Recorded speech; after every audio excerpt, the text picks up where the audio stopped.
What do you, no. I'm not a very good builder. Okay, are there instructions? Oh mama, that's on. We're good. We're just gonna keep that guy over there. I feel like I know what to do. What the bloody heck?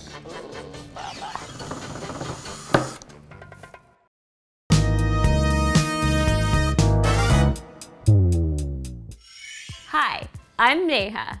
I'm an officially certified accountant and your unofficial money master. And this is New Money, where each week I look at new and interesting ways that people are making money in the world today. And yeah, I said each week. So hit that subscribe button and bell icon to get a heads up every time we release a new episode. Today, how are people making money in the DIY industry? Let's find out. Oh my God, what? Welcome to YouTube. Alex, I'm waiting. In 2019, DIY sales hit over $410 billion. That's right, I said $410 billion. not million. Billion dollars. I mean, I've been looking into this industry and there's actually a ton of really cool and surprisingly innovative things out there, from raw materials to DIY kits. We have a bunch of stuff right here. Let's see. Ooh, a mud mask. Smells very Earthy. That's cool.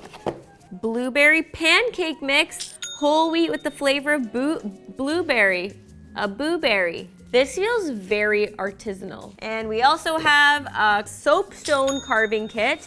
Oh, so you can carve out soap. Oh my gosh, that's pretty cool. Oh wow, is this a solder?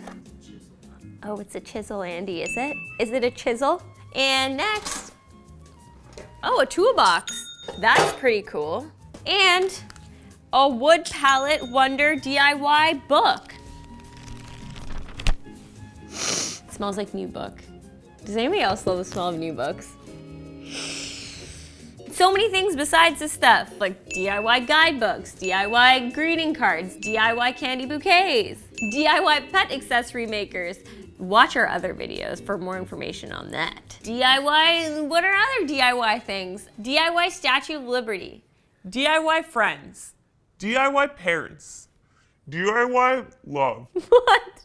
So, the customer base of the DIY industry is kind of split into two big groups. First, you've got the home reno DIY folks.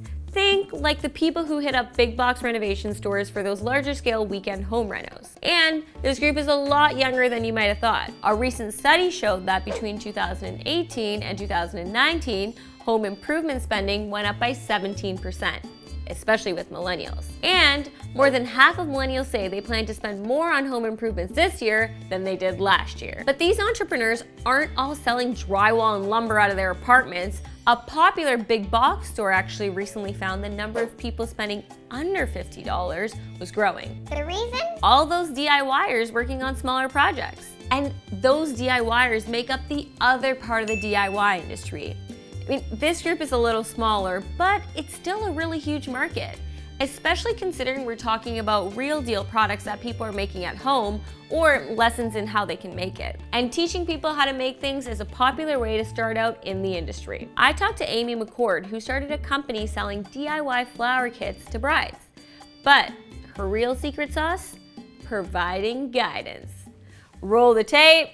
So being a florist and a wedding planner for the last 12 years, I saw a lot of brides try the DIY route, but it was very stressful because they had to buy in bulk and there wasn't any guidance.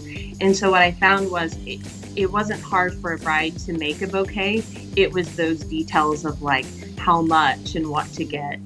So I just saw an opportunity and like a market that wasn't being served. Amazing! Along with giving insights on ordering, she also creates YouTube videos Welcome to YouTube. to help her customers arrange the flowers she sends them so they save money by doing it themselves while still having arrangements that look bomb.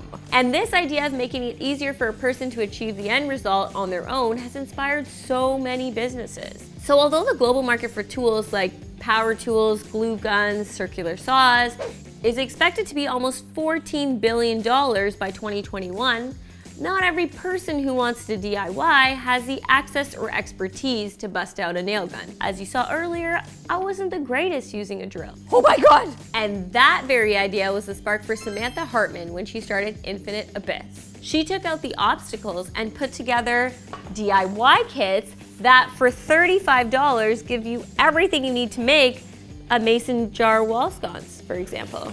Let's take a look. This is so cutely packaged. I feel like if I got this, I wouldn't even want to like open it and ruin it because it's just like, That's so cute. so we're at a point where people are buying DIY in a box. You're probably wondering how we got here in the first place. Well, let's take a look. Artisan is a real DIY buzzword today, but back in medieval times, DIYers were just called artisans or craftsmen, crafting anything from food to jewelry to furniture. The Industrial Revolution was still about 1,000 years away, so the Dark Age DIY crowd was working with their hands. Meanwhile, in much more recent history, DIYers, in the form of home renovators, hit their stride in the 1950s as mainly men took over the kind of household repair work previously done by professionals.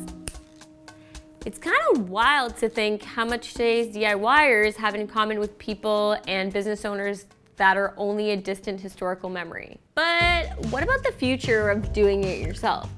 So one of the reasons the DIY industry gained popularity in the first place was because it's super affordable. And the reason it's growing now is largely due to social media and TV shows. With 78% of DIYers now doing their research and purchasing online, the growth of any new business in this industry is obviously gonna happen on the interwebs. So speaking of new businesses, let's get into tip time. Okay. So here are 3 tips about how people are breaking into the biz. Tip number 1, expand the target market. There's a huge number of people who want to craft, but they don't necessarily have the tools or the materials to start projects from scratch. A garage full of tools is not necessary to get to a little piece of DIY gold. So easy to assemble kits, as we've seen in this episode, are a great way to tap into people's desires to craft. And tip number 2, people love a helping hand, which is why creating step-by-step assembly instructions is a great idea. Also, with over 200 million active Pinterest users every month, posting ideas and things for customers to pin is a great way to connect with them. And tip number 3, the home reno market is still open to anyone. I mean, you don't have to be selling appliances or hardwood floors. Lots of DIYers are looking for small home improvement projects. So people are catering to them with lower impact projects that they could tackle in, say, an afternoon. So things like shelves, plant hangers, simple lighting, that kind of thing. Okay, time for my favorite part of the week. It's unboxing time. So Alex, my producer, has found me a super cool product to take a look at from someone who's having some success in the DIY industry. Alex, I'm waiting. Okay. The Innocent Baker. Bake something good. Ooh, definitely fast forward this whole thing. Oh God, this is gonna take a while. The Innocent Baker. What's in the box? Oh wow, it has all of the things that I need to make red velvet donuts with the dark chocolate glaze and salted caramel drizzle. Whoa, that's sweet. And it has like very step-by-step instructions. Sea salt, this is awesome. I'm obsessed. Like I love when little things are like all like organized and they're labeled. I'm not the greatest baker, which is why I think that these DIY kits are kind of cool because everyone can make them. And we'll insert a photo here of how they turned out after I baked them. I'm sure great. So, what do you all think of this? The DIY market is projected to be worth more than $680 billion by 2025. Personally, I think it's pretty cool that there's a $1 billion industry that has evolved out of our desire to be We're self-capable. like many of you out there. I consider myself to be an independent woman. And any industry that's gonna support that, rock on, you know? Rock on. Thanks so much for tuning into this week's episode of New Money. If you enjoyed what you saw, Check back next week when we're going to be releasing yet another episode. And in the meantime, you can do the YouTube thing, comment, like, subscribe, and hit that bell icon for notifications.